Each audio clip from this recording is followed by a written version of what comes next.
Good morning बच्चों, how are you. आप study कर रहे हो या बस ऐसे ही जस्ट फॉर फन की चलो ठीक है। बेटा अच्छे से सीरियस होकर स्टडी कर लो क्योंकि बेटा साल वापस नहीं आता। तो आज मैंने आपको करवा रही थी सर्कुलेशन इन एनिमल्स। उसमें मैंने आपको बताया था 3 होते हैं आपके।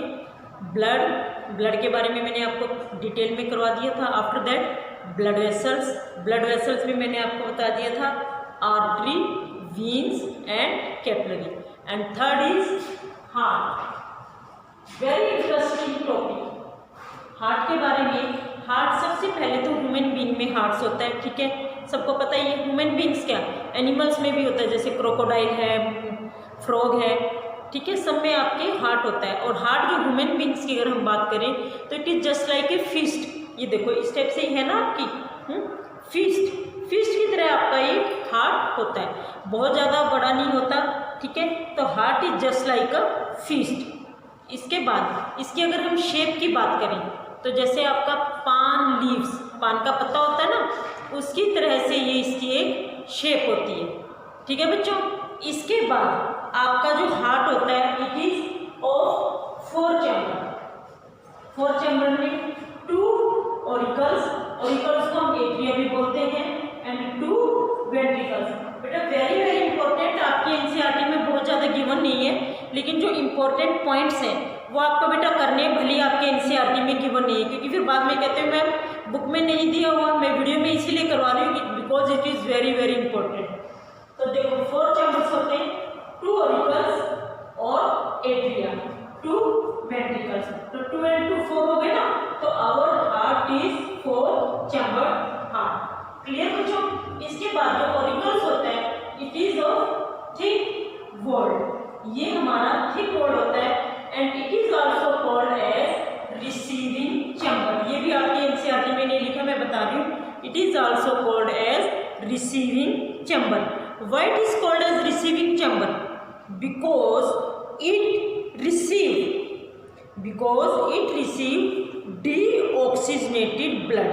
ये डीऑक्सीजनेटेड ब्लड जो है बॉडी से रिसीव करता है, that is why it is called as receiving chamber. और इसके बाद वेंट्रिकल जो होता है अगर हम कंपैरिजन करें it is of thick wall and it is also called as distributing chamber. Distributing chamber क्यों कहते हैं? क्योंकि ये जो है ऑक्सीजनेटेड ब्लड हमारी बॉडी को डिस्ट्रीब्यूट करता है। It distribute oxygenated blood to the whole body. Clear, ठीक है। तो ये आपका हो गया 2 ऑरिकल्स एंड 2 वेंट्रिकल्स। अब जस्ट सी,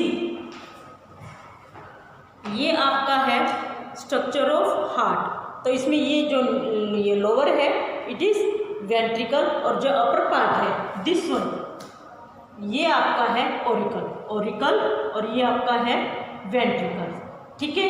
अब ऑरिकल वेंट्रिकल जो आप देख रहे हो कि 1 वेंट्रिकल्स है it is of thick wall और ऑरिकल जो आप देख रहे हो इसकी वॉल जो है थिन होती है। और अगर हम साइज देखें ventricle is larger than auricles. Auricle जो है हमारा थोड़ा सा ये स्मॉल पार्ट है, लेकिन जो वेंट्रिकल है इट इज लार्ज पार्ट, ठीक है। तो लार्ज, अच्छा बेटा कि ये आप देखो लेफ्ट वेंट्रिकल, इसका आप स्पेशल देखो क्या है, राइट वेंट्रिकल देखो लेफ्ट, कुछ आपको डिफरेंस नजर आ रहा है? देखो जो राइट ऑरिकल्स है इसकी थोड़ा थिन है और जो लेफ्ट वेंट्रिकल्स है इट इज थिक। और इसकी साइज भी देखो, लेफ्ट वेंट्रिकल जो है यहाँ से स्टार्ट होके इस टाइप से जा रहा है और ये जो राइट है ये थोड़ा सा आपका स्मॉल है। तो left ventricle is the largest heart chamber and thickest wall। मतलब सबसे बड़ा चैम्बर है ये और इसकी वॉल जो है थिकेस्ट होती है। आप देखो you can see from here left ventricle, right ventricles, right auricles और ये आपका लेफ्ट ऑरिकल्स, ठीक है बच्चों। तो ये आपका है स्ट्रक्चर ऑफ हार्ट। अच्छा एक बात बताओ, जो ऑरिकल्स है ये इसमें मेनली डीऑक्सीजनेटेड ब्लड होता है और जो वेंट्रिकल है इसमें मेनली ऑक्सीजनेटेड ब्लड होता है, क्योंकि डिस्ट्रीब्यूट करता है ऑक्सीजनेटेड ब्लड। क्या होगा अगर ये दोनों मिक्स हो जाए, मीन्स कि ऑक्सीजनेटेड और डीऑक्सीजनेटेड। डीऑक्सीजनेटेड ब्लड कंफ्यूज मत होना, आपके एनसीईआरटी में कार्बन डाइऑक्साइड रिच ब्लड भी लिखा है। अब same meaning, oxygen rich means oxygenated, carbon dioxide rich means deoxygenated. क्या होगा अगर ये दोनों मिक्स हो जाए? ठीक हो गए। ऑक्सीजनेटेड और डीऑक्सीजनेटेड मीन्स ऑक्सीजनेटेड आपका ऑक्सीजन रिच ब्लड और आपका deoxygenated carbon dioxide rich blood. तो दोनों मिक्स हो जाए तो क्या होगा? It will be dangerous. ठीक है, तो उनको मिक्स होने से रोकने के लिए क्या होता है? एक तो होता है septum. Septum prevent the mixing of oxygenated and deoxygenated blood. और दूसरा आपका क्या होता है? Four valves. फोर वाल्व्स क्या होते हैं? Tricuspid valves, bicuspid valves, three semilunar valves. इन सब का वाल्व्स और सेप्टम मतलब इनका क्या काम होता है? They prevent the mixing of blood. अब इसमें देखो, आपको सेप्टम नजर आ रहा है? ये जो आपका है मेनली ये आपका होता है सेप्टम, और ये क्या करता है? It prevent the mixing of oxygenated and deoxygenated blood. ठीक है बच्चों, ये आपका हार्ट वो हुआ। वैसे तो इसका बहुत ज़्यादा डिटेल है, बट आपके एनसीईआरटी में ज़्यादा नहीं है, तो इंपॉर्टेंट पॉइंट से मैंने इसमें डिस्कस किए। अब इसके बाद होता है वर्किंग ऑफ हार्ट। बेटा ये सब अपनी नोटबुक पे आप नोट कर लो, क्योंकि वर्किंग ऑफ हार्ट आपकी एनसीईआरटी में मेंशन नहीं है, but it is very very important. और ये मत समझना कि एनसीईआरटी में गिवन नहीं है तो it will not come in exam, it can come. Clear? तो देखो वर्किंग ऑफ हार्ट, हमारी जो वर्किंग ऑफ हार्ट है कि डबल सर्कुलेशन। डबल सर्कुलेशन क्या होता है कि जैसे बॉडी में एक बार ऑक्सीजनेटेड ब्लड आता है फिर डीऑक्सीजनेटेड, तो एक तरह से डबल वो हो गया ना, तो इस तरह से ये हमारी हुई डबल सर्कुलेशन ऑफ ब्लड। तो इसमें क्या होता है? सबसे पहले अगर हम बॉडी की बात करें, अब बॉडी है, हमारी बॉडी में बहुत सारे सेल्स हैं, हम कार्बन डाइऑक्साइड लेते हैं। ठीक है, तो बॉडी में हमारे ऑक्सीजनेटेड ब्लड होगा या डीऑक्सीजनेटेड? हमारी बॉडी में मेनली क्या होगा? Deoxygenated blood. तो डीऑक्सीजनेटेड ब्लड हमारी बॉडी से कौन रिसीव करता है? Right auricles. मैंने बताया ना, auricles is also called as receiving chamber. तो right auricles receive deoxygenated blood from the body. ठीक है, और ये डीऑक्सीजनेटेड ब्लड किसको दे देता है? Right ventricles. कुछ नहीं है बेटा, घबराना नहीं है, मैं ज़्यादा डिटेल बता भी नहीं रही, क्योंकि वर्किंग ऑफ हार्ट में भी बहुत डिटेल है, pulmonary artery, pulmonary veins, septum, पता नहीं क्या क्या, लेकिन मैं ज़्यादा डिटेल नहीं बता रही हूँ, आपको बिल्कुल सिंपल बता रही हूँ। तो बॉडी से डीऑक्सीजनेटेड ब्लड कौन रिसीव करता है? Right auricles. और राइट ऑरिकल्स इसको किसको देता है? Right ventricles. ठीक है, यहाँ तक क्लियर हुआ। अब राइट वेंट्रिकल्स के बाद ये कहा जाता है लंग्स में, और लंग्स का क्या काम होता है? Lungs purify the blood. Lung जो है ब्लड को प्योरीफाई करता है, तो प्योरीफाई होने के बाद ये हो जाता है ऑक्सीजनेटेड ब्लड। ऑक्सीजनेटेड ब्लड जो है कहाँ जाता है? हमारा लेफ्ट ऑरिकल्स में। ठीक है, ऑक्सीजन, क्योंकि हमारा जो राइट पार्ट होता है वो मेनली उसमें डीऑक्सीजनेटेड ब्लड होता है, और जो लेफ्ट पार्ट होता है उसमें ऑक्सीजनेटेड ब्लड होता है। तो देखो लंग्स से ऑक्सीजनेटेड हुआ, फिर ये कहाँ गया? राइट ऑरिकल्स में। राइट ऑरिकल्स से डीऑक्सीजनेटेड ब्लड किसमें जाता है? लेफ्ट वेंट्रिकल, और लेफ्ट वेंट्रिकल इसको किसको दे देता है? बॉडी को। तो हमारी बॉडी जो है ऑक्सीजनेटेड ब्लड रिसीव करती है, और इसके बाद डीऑक्सीजनेटेड, मतलब इस साइकिल हमारा चलता रहता है, क्योंकि आपको पता है कि हमारा जो हार्ट है लगातार ब्लड को पंप करता है।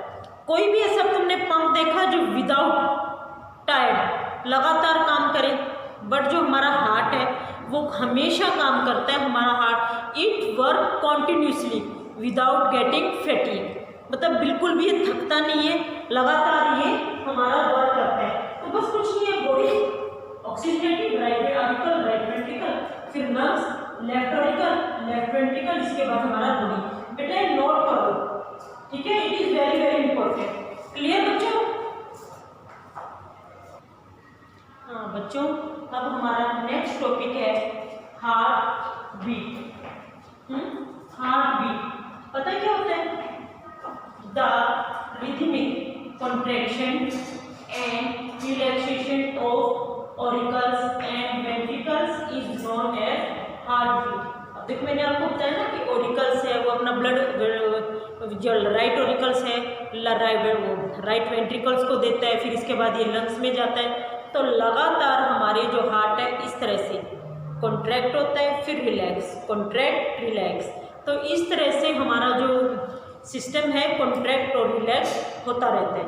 तो this one rhythmic contraction and relaxation of auricles and ventricles is known as heart beat.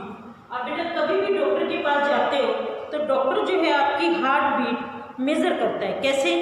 Bye using an instrument that is called as stethoscope. देखो ये आपका होता है स्टेथोस्कोप। इसमें क्या होता है, अपने ईयर्स पे दो रखता है, फिर आपकी चेस्ट पीस इस तरह से रख के वो आपकी हार्ट बीट जो है मेज़र करता है। ठीक है, तो उससे फिर आपका वो जो आपके कोल्ड है, कफ है, फीवर है, थोड़ा सा उसको अंदाजा हो जाता है कि आपकी चेस्ट में क्या प्रॉब्लम है। मेनली कोल्ड के टाइम आपके वो जरूर चेक करते हैं। और आप अपना स्टेथोस्कोप जो है खुद भी बना सकते हैं। इसके लिए आपको कुछ नहीं लेना।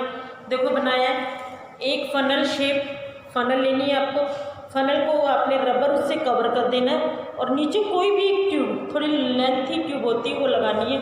उस ट्यूब को आप अपने ईयर के पास ले जाइए और जो फनल है, फनल को आपने रबर से कवर किया है, उसको चेस्ट पे रखिए। You can hear your heart beat. ठीक है, इसके अलावा कई बार छोटा बच्चा होता है, घबरा जाता है, कुछ करता है, आप अगर अपने ईयर जो है एक 1 ईयर्स के बच्चे के चेस्ट के पास ले जाओ तब भी आपको कुछ साउंड सुनाई देती है, दैट इज हार्ट बीट। तो ठीक है बच्चों, ये हुआ आपका हार्ट बीट। अब हार्ट बीट में क्या होता है, phase of contraction of heart muscle is called diastole. अगर ये कॉन्ट्रैक्ट करता है then it is called as systole. A phase of relaxing of heart muscles and general pause that is called diastole. ये भी बेटा आपकी एनसीईआरटी में given नहीं है। तो सिस्टोल और डायस्टोल इसकी डेफिनेशंस आप लिख लेना। हार्ट बीट की डेफिनेशन मैंने लिखी है, वो लिख देना। ठीक है, इसके बाद हार्ट बीट नॉर्मल कितनी होती है एक नॉर्मल ह्यूमन बींग्स में या एक नॉर्मल एडल्ट में, तो इट इज 72 टाइम्स पर मिनट। ठीक है, एक मिनट में 72 टाइम्स से हमारी हार्ट बीट होती है।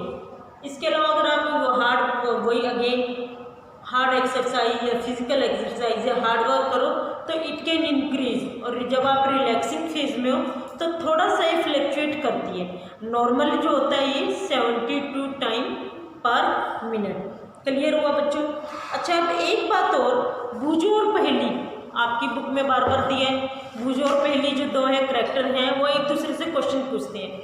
आप पहेली ने बूझो से क्या पूछा कि जो ये लोअर ऑर्गेनिज्म है, you can say small organism, hydra है जैसे स्पंज है, इनमें तो ब्लड नहीं होता ना। फिर ये कैसे इनमें ट्रांसपोर्टेशन होती है और कैसे ये ट्रांसपोर्ट करते हैं। ब्लड तो इनमें होता नहीं, नो डाउट। तो इनमें क्या होता है, जो वाटर इनकी बॉडी में एंटर करता है वही फूड और न्यूट्रिएंट्स को ट्रांसपोर्ट करता है। ठीक है, तो ये था आपका कंप्लीट हुआ आपका सर्कुलेशन ऑफ ब्लड। हाँ बेटा, आप ये अपना ओलंपियाड का भी दे रहे हो। हाँ, तो ओलंपियाड की बेटा ये वाली बुक है आपके पास, talent and olympiad exam resources book. ये बुक बेटा जो बच्चे ओलंपियाड दे रहे हैं उनके पास ये बुक होनी चाहिए। इसमें अभी मैं कुछ क्वेश्चन डिस्कस कर रही हूँ बेटा। Open page number 87 page open करो और आपका ये लेसन है ट्रांसपोर्टेशन इन लिविंग बींग्स। थोड़ा हम ये भी डिस्कस किया करेंगे। तो इसमें फर्स्ट क्वेश्चन है आपकी MCQ है। फर्स्ट क्वेश्चन है, what is the function of red blood cell. Last video में मैंने आपको बताया था कि रेड ब्लड सेल जो है it contain a pigment that is called as haemoglobin. और हीमोग्लोबिन क्या करता है, it is carrier of oxygen. तो इसका आंसर आएगा ए, यानी ट्रांसपोर्ट ऑक्सीजन। क्योंकि ट्रांसपोर्ट वाटर तो ये करता नहीं रेड ब्लड सेल, ना ही फाइट अगेंस्ट जर्म्स और ना ही हेल्प इन ब्लड क्लॉटिंग। तो answer will be transport oxygen. Identify the components of X and Y. X ये क्या करता है, प्रोड्यूस एंटीबॉडीज़। और Y help in blood clotting, तो मैंने आपको बताया था platelets they help in blood clotting. और एंटीबॉडी कौन प्रोड्यूस करता है, WBC यानी वाइट ब्लड सेल। तो answer will be D, X यानी कि produce antibodies WBC, Y platelets in help in blood clotting. Which organ is represented by x in human body. अब ये देखो एक्सक्रीटरी और रेस्पिरेटरी, मीन्स इसमें क्या होगा, एक्सचेंज ऑफ गैसेज। और एक्सचेंज ऑफ गैसेज में कौन हेल्प करता है, लंग्स। तो lungs help in exchange of gases. अब which level structure in given figure is involve in transport of water and minerals. अब वाटर एंड मिनरल्स, ये बेटा मैंने अभी प्लांट्स का आपको करवाया नहीं है, वाटर एंड मिनरल्स के ट्रांसपोर्ट में नेक्स्ट वीडियो में आपको करवाऊंगी। जैलम हेल्प करता है, और ट्रांसपोर्टेशन ऑफ फूड में कौन हेल्प करता है, फ्लोएम। ठीक है, तो आपका जिसका आंसर आएगा जैलम। इसके बाद है which is the fluid part of blood, ये तो आपको पता ही है, fluid part of blood is plasma. ठीक है, तो plasma is the fluid part of blood. बेटा ये आपको ओलंपियाड का भी करना है, कोई भी प्रॉब्लम हो तो आप क्वेश्चन पूछ सकते हो व्हाट्सएप पे या फ़ोन कर लो। अगर मैं उस टाइम नहीं उठा पाई तो कॉल बैक करूँगी। ठीक है बच्चों, जो बच्चे ओलंपियाड दे रहे हैं, कोई भी डाउट हो पेज नंबर क्वेश्चन नंबर बता के मुझसे पूछ सकते हो। वैसे चाहे 5 मिनट्स के लिए ही सही, मैं आपको थोड़े बहुत क्वेश्चन डिस्कस करूँगी। ओके बच्चों, चलो ठीक है, ये भी करना और बेटा अच्छा करना। ओके बच्चों, तो ये था आपका कंप्लीट हुआ आपका सर्कुलेशन ऑफ ब्लड। इसके बाद बेटा हम नेक्स्ट वीडियो में स्टार्ट करेंगे एक्सक्रीशन इन एनिमल्स। ठीक है बेटा, तो हम नेक्स्ट करेंगे excretion in blood, sorry excretion in animals and plants. तो इसके अलावा बेटा अभी आपको मैं वर्कशीट सेंड कर दूंगी, वर्कशीट आपको करनी है और टाइमली मुझे सेंड करनी है। तो आपके एग्ज़ाम मुझे लगता है ओवर हो गई है, तो एग्ज़ाम ओवर हो गई है तो आप बड़े आराम से अब वो कर सकते हो, अब कोई प्रॉब्लम नहीं है। पहले मैं थोड़ा वर्क भी कम दे रही थी और अगर टाइमली आपकी सेंड नहीं हुई तो मैंने ज़्यादा नहीं बोला, बट अब सीरियस हो जाओ और टाइमली अपनी वर्कशीट सेंड करो। ठीक है बच्चों, वो अच्छा एक बात, who discover the circulation of blood, ये भी बहुत इंपॉर्टेंट ये क्वेश्चन है जो नॉर्मली आता है। Who discovered the circulation of blood, that he was a scientist, आपके एनसीईआरटी में गिवन है, William Harvey. William Harvey discovered the circulation of blood. ठीक है बेटा, अब नेक्स्ट चैप्टर में मैं आपको excretion in animals and plants ये करवाऊंगी, ट्रांसपोर्टेशन इन प्लांट्स ये आपको करवाऊंगी। तो इस बेटा ये आपको वर्कशीट जरूर सेंड करनी है और वर्कशीट जो भी मैं देती हूँ उसके क्वेश्चन आंसर लर्न करने हैं, लिखने के साथ साथ लर्न भी करने हैं। ओके बच्चों।